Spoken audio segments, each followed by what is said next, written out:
Welcome to the Simply Luxurious Kitchen, made here at Le Papillon in my home kitchen, inspired by what I find in my garden, the local farmers markets, and meals I enjoy while out and about. Join me as I share seasonal fare to elevate the everyday meal. And welcome to my kitchen. Today we're going to make a dessert that is classic French recipe. This season is all about adding simple touches of flavor to elevate favorite French recipes. And most importantly, discover how to enjoy stepping into your kitchen. Let's get started.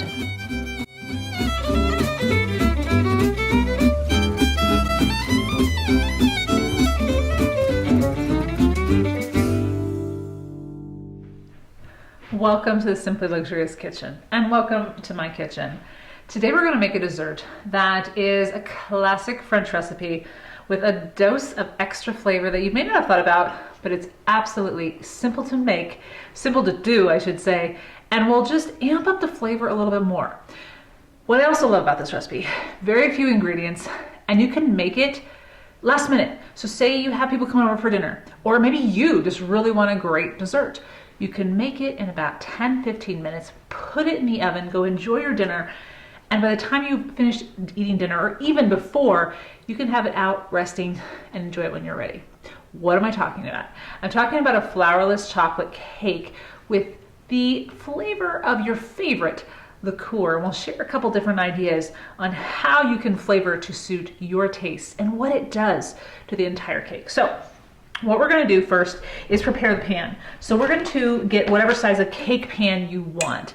Now, this is just going to be for me, and I will be having it around my house after I tape this episode. So I'm going to make a smaller version. This is a 6-inch pan, but you can get any size you want up to 9 inches. And I actually purchased these pre-created circular parchment cake pans, cake papers, and what I love about these is they make it very easy to size in. So this is a 6-inch pan. You're going to fold this in half. You're going to fold it in quarters. Whoops. And you're going to cut it so it's only 3 inches in diameter. So you would measure from here to here, or just size it from the middle to there. Okay, that's about the mark. There you go. Grab some scissors. Kind of like you're making snowflakes, right? You're just going to go. Good deal. So simple. We'll see if it works. Oops, a little big, so you're going to go a little smaller. Again, this is where you could easily go 3 inches literal measurement and fit. But you know what? I have enough accoutrements. Oh, perfect. Look at that. And before I put that in there, I'm going to prepare the pan. So I'm going to get some butter. A little bit of the butter I'm going to bake with here in a second. And for the sides of it, I want to run my butter on either side all the way around. And we're going to then flour that so that your cake comes out so easily, so simply, and makes it easy to clean a very not too dirty pan when you're done. So I also get the creases. Perfect, the butter's all gone. Some flour. Not much, just about 2 tablespoons or so. Put it in the pan, just like that. And I'm going to dust the sides. You can do this over the sink so it doesn't get on the floor. But just I'm showing you what to do. There you go. Put the rest back. Observe. That's the only part. That's the only portion of flour that you will use. So the pan is all ready. Put that there, ready to go. Now I'm going to go to the stove, and we're going to melt the chocolate and the butter. So I'll see you over at the stove. Then we'll mix it in with eggs, a little bit of liqueur, and that is it. The best part. So simple. All right. So we have this on a low burner, the smallest burner on the stove, because we're just gradually melting it. We're not cooking anything. We're just melting it. So I have this on medium to medium low heat, a mixing bowl for sauce. And I'm going to put 6.5 ounces, or about 200 grams of mixture. My favorites are dark chocolate and semi-sweet chocolate. Now you can put entirely all semi-sweet chocolate, which is most common, but I like a little bit of dark chocolate. Pick the highest quality chocolate you can, so above 70% cacao, and put that in there. Then you put in the unsalted butter. Again, high quality unsalted butter. You want about 3.5 ounces of unsalted butter, which is about 105 grams. Put those in there. Let it gradually melt, okay? Now, this is the other little detail that adds so much flavor. You don't want to forget it, and you don't want to forgo it and say, oh, it's too unhealthy. Oh, well, it makes the difference. So you are going to put in a generous pinch, and I probably would say about 1/2 teaspoon to almost a teaspoon of fleur de sel, okay? So do not be shy. That's my generous plus some. This is going to provide the wonderful contrast of subtle sweet, because we're not putting a ton of sugar in this, as you'll see in a second, but then savory. And it just is what makes this dish. I love it, plus the liqueur. Okay, so this is melting down. Get a wooden spoon. Ooh, yeah, here we go. Again, you could have chopped up that chocolate a little bit more roughly in smaller pieces. The key is low heat, low heat, okay? And just sit with it and wait, be patient. The only 3 other ingredients that you're going to need are your 4 eggs, and you want them out at room temperature. So if you haven't put your eggs at room temperature, get those out. If they're still not at room temperature, then run them under hot water. Just hold them in your hand one at a time, or put them in a bowl and run them under hot water for about 30 seconds, and then discard the water and water your garden. And that'll bring them up to room temperature. And then you'll need 1/2 cup of sugar, and then your liqueur. Yep, this is almost done already. It's so simple.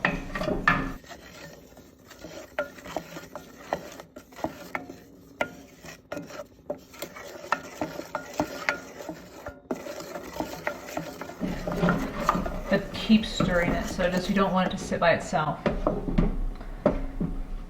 Add a little bit more salt. I really cannot express. I've had a lot of flourless chocolate cakes, and when I added a little more salt to this, and then added liqueur, it just added, again, those subtle additions of extra flavor that just take it to the next level.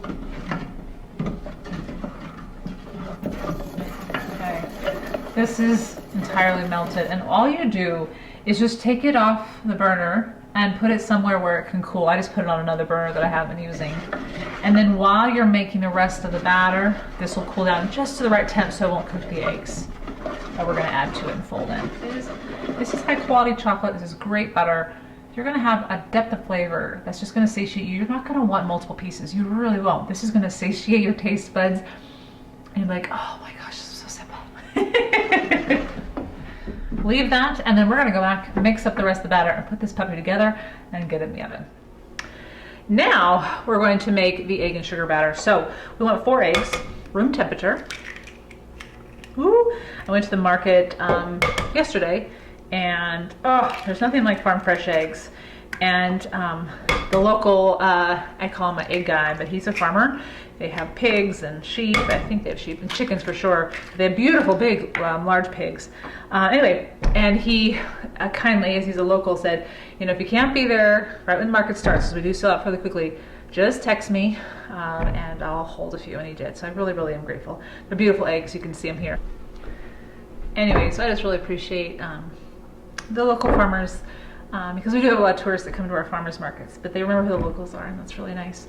So 4 eggs, room temperature, large eggs, and then you're gonna put 1/2 cup of sugar.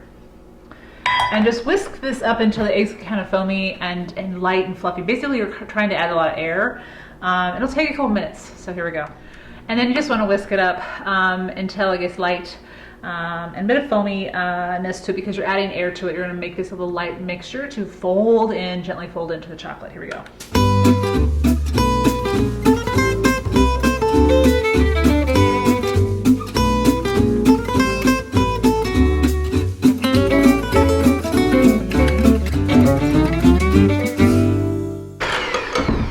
Take a look at these eggs. They're nice and foamy. Now what I've noticed with different eggs that I've used is when I do use farm fresh like I'm using today, is they get light and foamy much quicker. than ones I'll get at the store, for example. So depending on the type of eggs you have, how fresh they are, that'll determine how much time you need to whisk them. This was about maybe 2 minutes, but if you go 4 minutes, that's actually probably just necessary for those from the store. Now we're gonna add the flavor. Now, adding alcohol to cake is a great idea.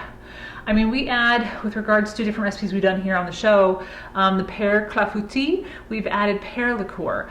Adding, with regards to the Christmas Stolen that we made last year, we added chambord. So all those little flavors, most of the alcohol cooks out, but the Department of Agriculture here in the United States actually reported if you bake something for, say, 15 minutes, you've reduced it to about 40% of still having alcohol. So there's 40% of alcohol is still retained.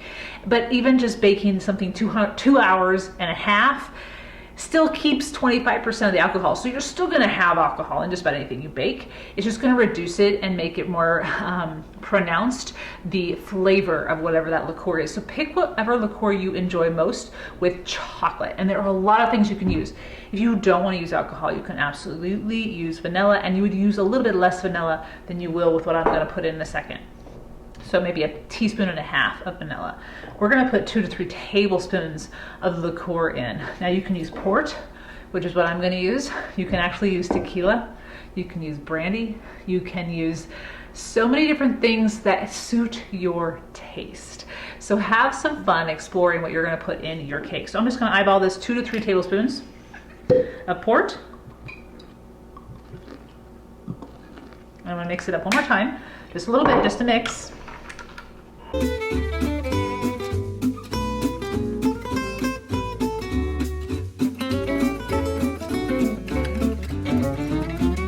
Now, get rid of these shells.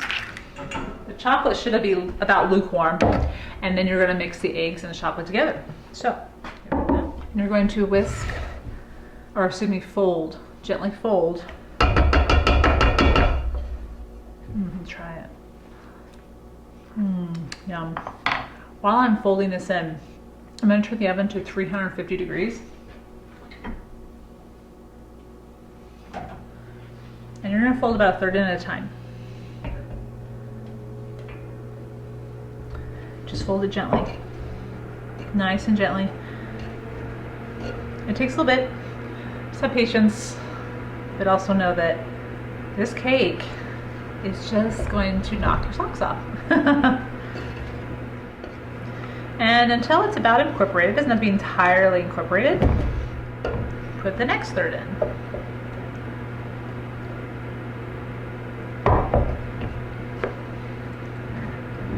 Again, just nice and gentle. You're just trying to keep some of that air, as much air as you can, in the chocolate batter. And the reason you wait for it to get lukewarm in the chocolate is you just don't want the eggs to bake in the hot chocolate. It's literally hot and it's going to bake it. So that's all you're waiting for, and that's why you temper it a little bit. But it usually is, by the time it's lukewarm, you're fine. You're fine. This is looking good. You know, the last time I made this, my niece, we can smell that port. It'll bake out though. Remember, this is going to bake for about 30 to 40 minutes, depending on the size of your cake pan. Mine will probably be about 30.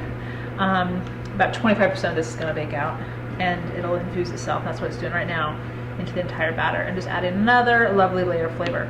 My niece came over. My parents, they were going on a trip around the state, and I had her doing this, and I mean, we had this batter ready to go in 15 minutes, and we sat down and had our appetizer while it was baking, and it came out of the oven while we were, just before we sat down for dinner. Gave it some time to cool, and so by the time we sat down for dessert, it was ready to go. So yeah, there we go. Ooh, it's looking good. Just making sure it's all incorporated. Don't need to overmix it. This is why you just use a spatula. Now back to your pan, your cake pan. It's already been prepared. All right, and so again, I'm using a 6-inch. You can use any size you want up until about 9 for this batter. And I would fill it up nearly to the top, but you still want a little bit of room. It's not going to get bigger or anything, but this way it gives you substance. And then all you have to do is make sure you don't overcook it, because you do want it a little bit soft in the middle. Here we go, let's put it in.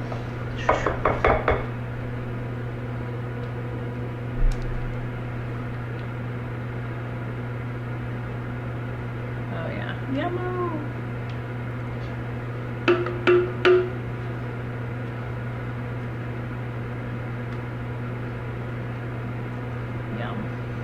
I have a little bit extra because this is for a 6-inch, not an 8 or 9.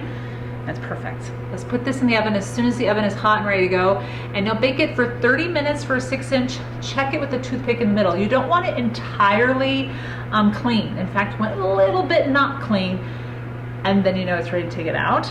We'll flip it over and serve it. I'm gonna put it at 25, check it, see how it's doing, since it's smaller. And then we'll see where we're at. See what I'm gonna do is check it. I think it might need a little more time. Let's check and see how runny it is in the middle. It's about half. It's about half. I filled this up really full. I probably should have filled it up about 2/3. But this could probably go in for another 5 minutes. So that's what we're gonna do. And then, remember, we don't want to entirely cook through. Then we'll flip it, let it rest and cool, and then enjoy it. All right, so it looks wonderful, clean on the outside. You don't want to sit in the pan that long at all, because then if there is an inclination to stick, it will. So just make sure the sides are clear. The pan will be hot, so just make sure you have your hot pads, and then flip it over. Again, the pan's gonna be hot, so we'll take it off. Look at that. Love it, love it, love it. Okay. That will make me do the happy dance every single time. Okay, now we take off the parchment, which this is a choice. So look at that, look at that. You can leave it on this side, or you can flip back over once it cools. It's really up to you. You do want to let it cool. See that? It jiggles just a little bit. I don't know if you can see that. Woo. But not, it's firm on the outside. It's definitely firm, but it's not baked through. And that's what gives it the lovely fudginess. So we're gonna let that cool. I went into my garden, and one thing I am trying to grow, I've been trying to grow for, well, every summer I've had the garden, is nasturtiums. And I've grown a couple different varietals, different colors. Some of them seeded themselves after last year, which was lovely. And these are edible. The leaves are edible too, but we're not having salad, so we're just gonna put the flowers and we're gonna decorate them, decorate a cake with them. So we'll let it cool for about 15 to 30 minutes. We'll come back and we'll serve it. Okay, it is time. We've dressed it up with a few nasturtiums. You can also dust it with powdered sugar if that's something that you want to add, and not have any fruit at the top or flowers. You can put fruit, strawberries, raspberries. But if you would like some powdered sugar, just add that to it. A little dusting over the flowers. There you go. At this point, you've had a lovely, apero hour with your company. You've sat down for dinner. You've let this rest while you were eating. Now you're just dressing it up, getting ready to serve it. Heat up some hot coffee, hot water for tea. Maybe serve it with a dessert liqueur, and dive in. So let's do that. This is a small cake, remember? So we're gonna have a decent size. All right, got some flowers in there. Nice and fudgy in the middle. Again, bake to your preference. I like the fudge in the middle. Yeah. So you can see the fudginess in the middle. It's gonna firm up even more the longer it sits. This sat for about 30 minutes, but I like it like that. You could even put some gelato on here, some vanilla. Let's taste this dough.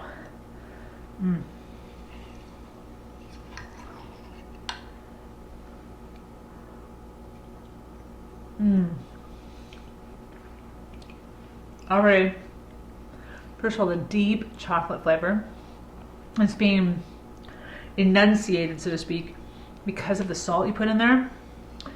And the port, it doesn't taste like you have alcohol in there. It just adds another subtle layer of flavor. Gotta have another bite.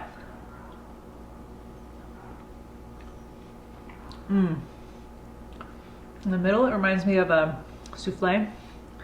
On the edges, see that crispy? On the edges like a cake.